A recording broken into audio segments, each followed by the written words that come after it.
Hey, Dr. Mike here. So you want to live forever-ish? Well, then you got to know what's in and what's not. Stay tuned to find out.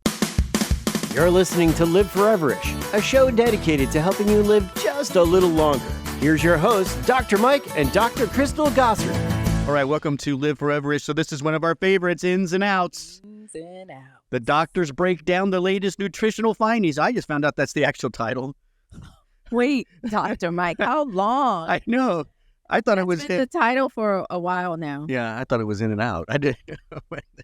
Yes. Anyways, but basically what we're doing, we're breaking down some of the latest information, but we're putting it into two categories. Mm-hmm. Here's what's in to live forever-ish, and here is what is out.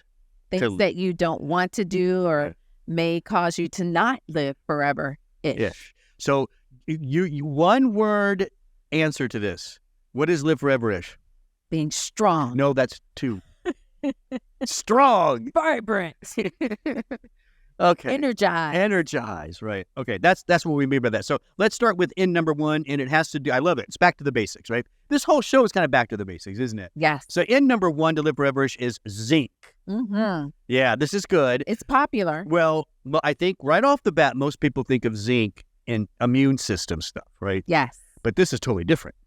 I know. That's why it's an in. It's an in. It turns out zinc can actually help with lipid profiles. More good news about zinc published in the journal Advances in Nutrition and International Review Journal.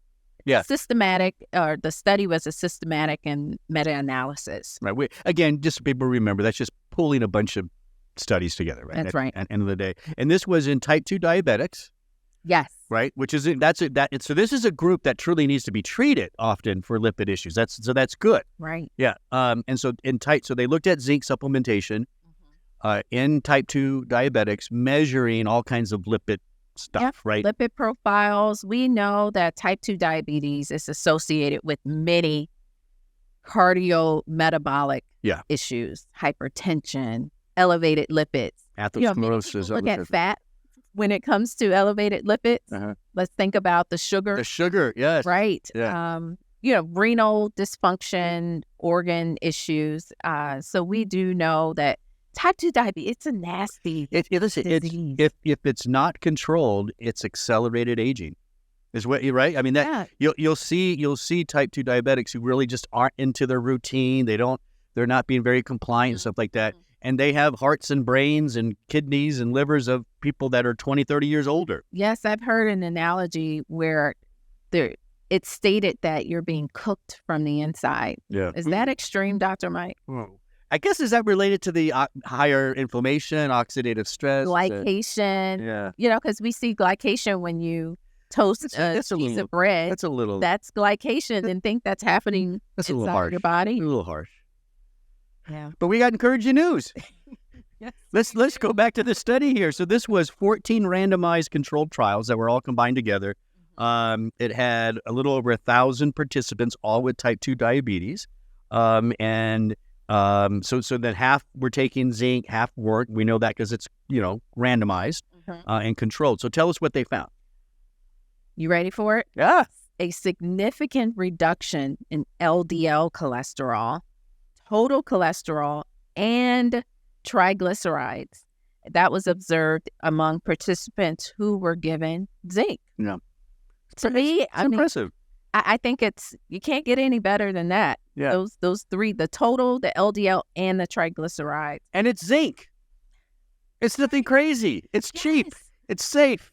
Zinc. People are doing all sorts of weird things to try to get their cholesterol down. And here's just zinc. Right? Yes. And so what we also found, an analysis of 13 studies also reported HDL levels were significantly increased.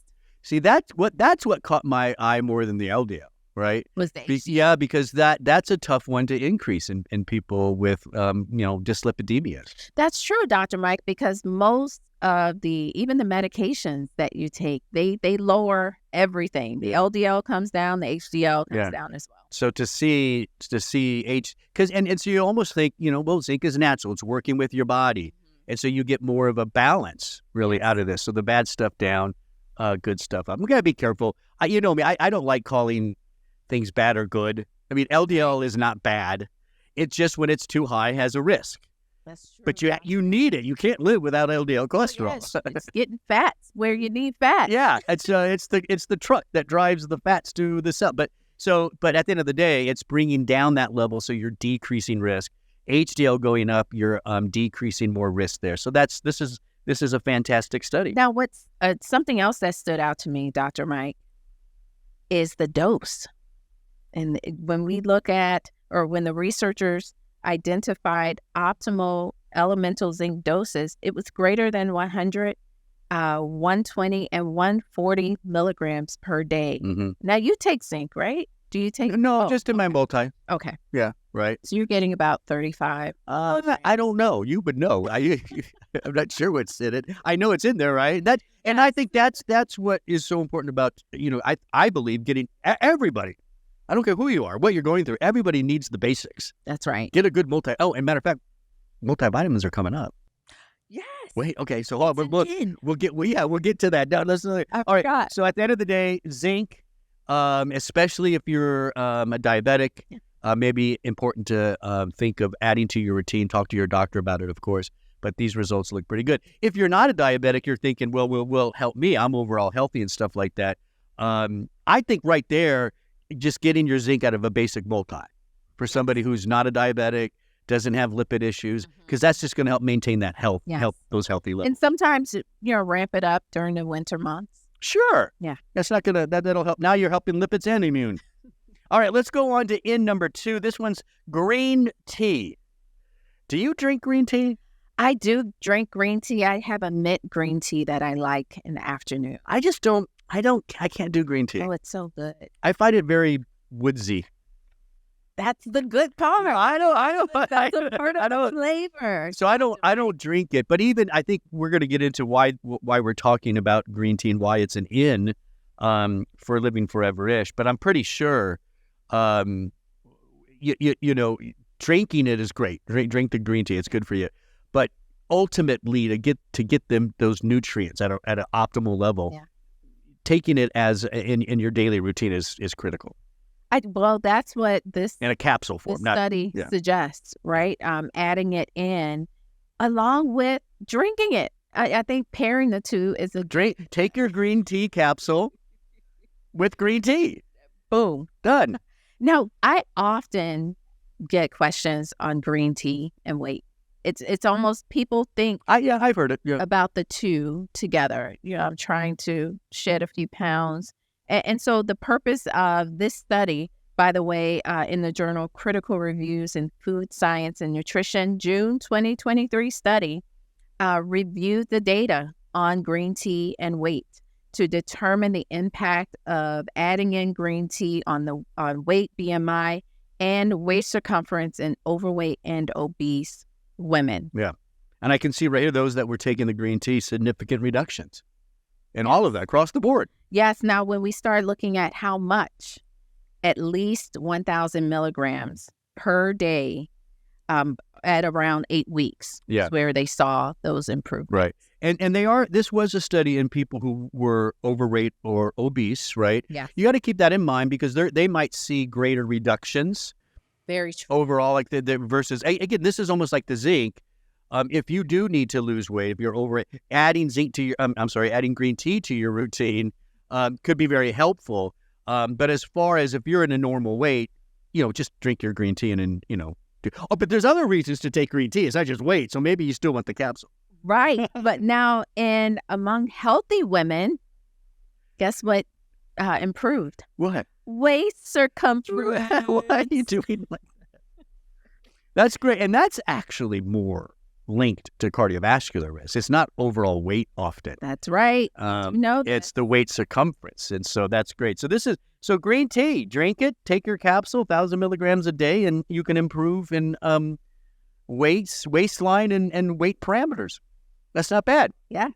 And again, green tea is full of all kinds of healthy compounds. Yes, I like, you want to kind of identify the EGCG. Yeah. That's one. That should be standardized. One that has some of the most research with that component. Yeah. Awesome. Green tea. There you go. Green tea drinkers. People who are really into drinking green tea, they often are not overweight.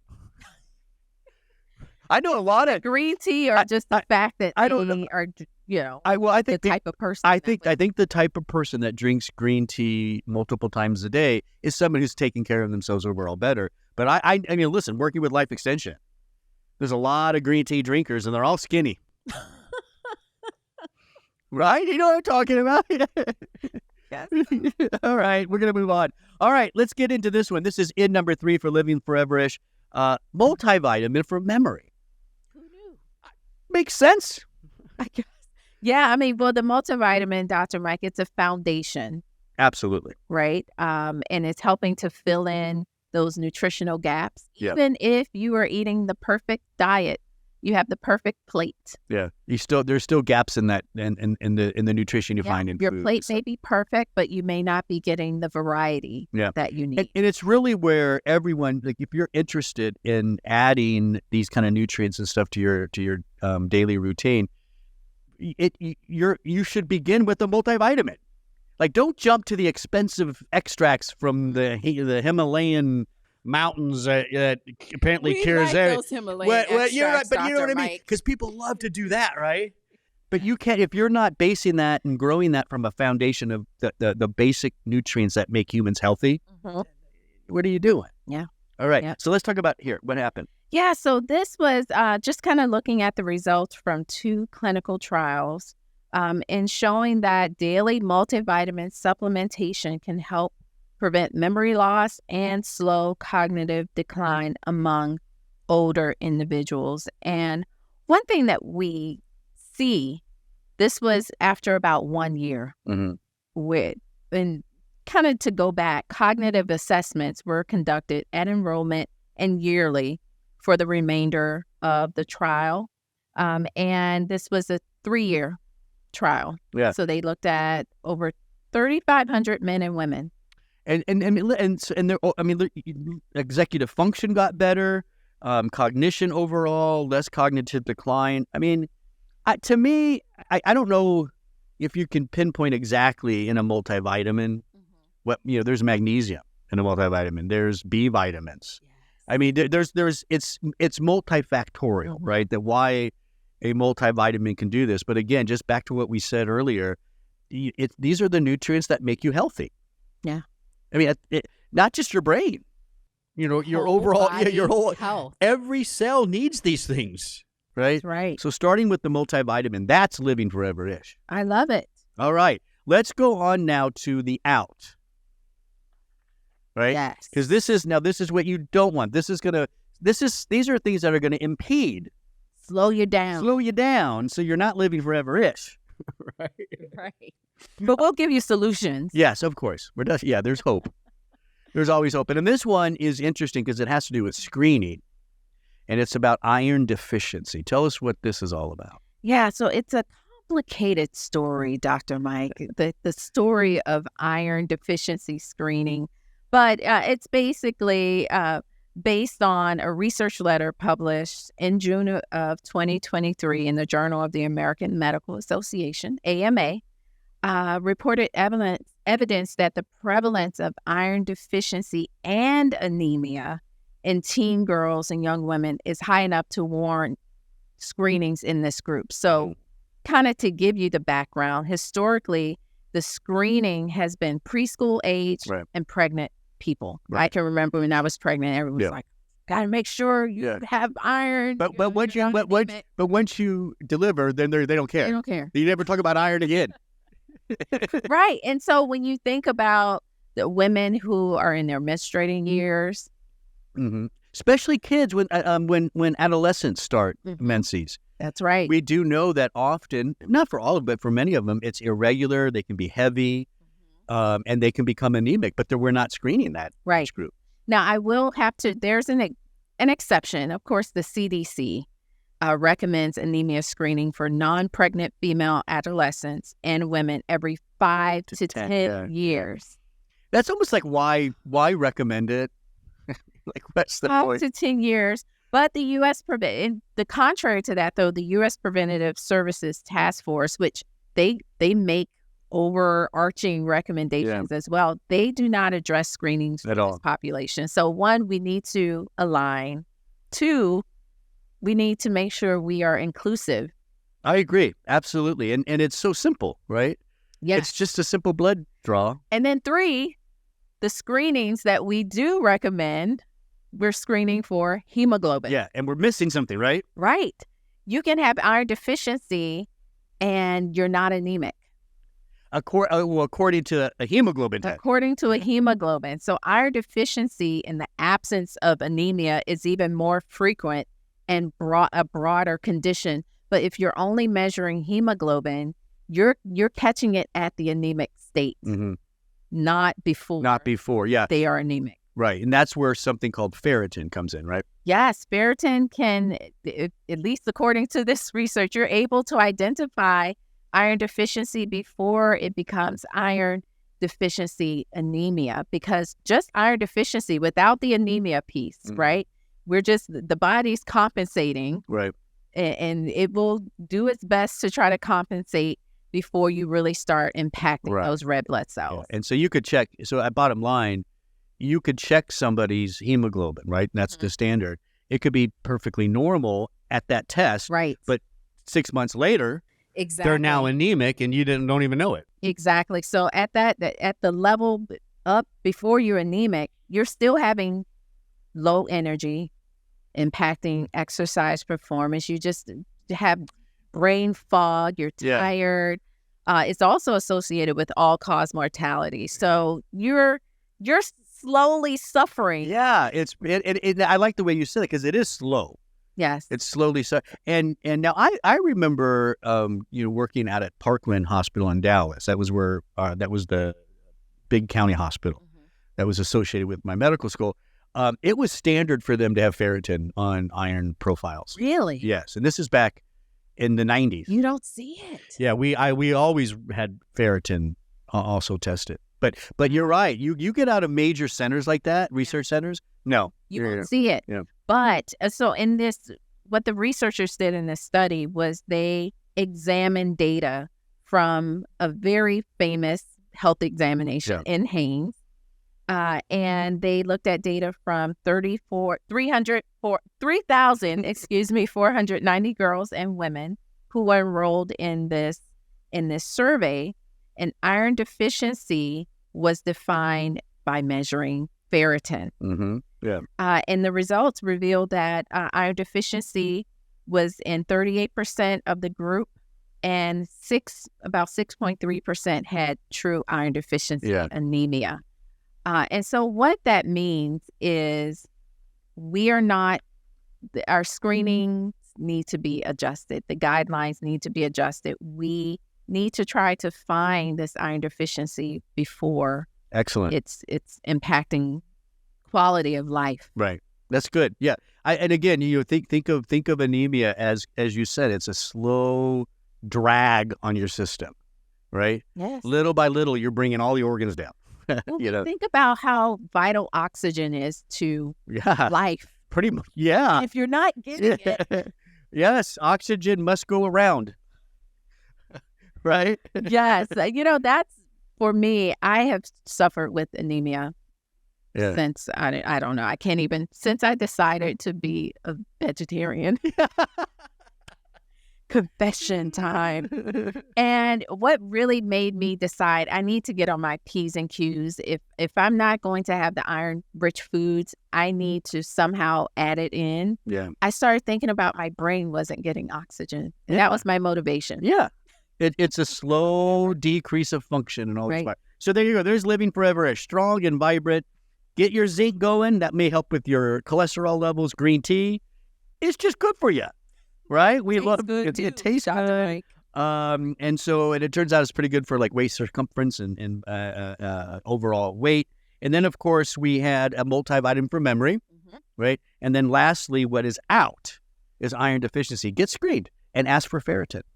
That's right. Right. Well, I want to thank you for listening. Don't forget, you go to liveforeverish.com where there are tons more episodes you can download, like, share, comment, and of course, subscribe. On liveforeverish.com, we used to call it the 1-2 punch. Right? We haven't done that in a while. I know. The 1-2 batch. You give your email, and Life Extension will send you newsletters and some really good offers, stuff like that. And then you can subscribe to your favorite aggregate right there. That's liveforeverish.com. I'm Dr. Mike. Thanks for listening.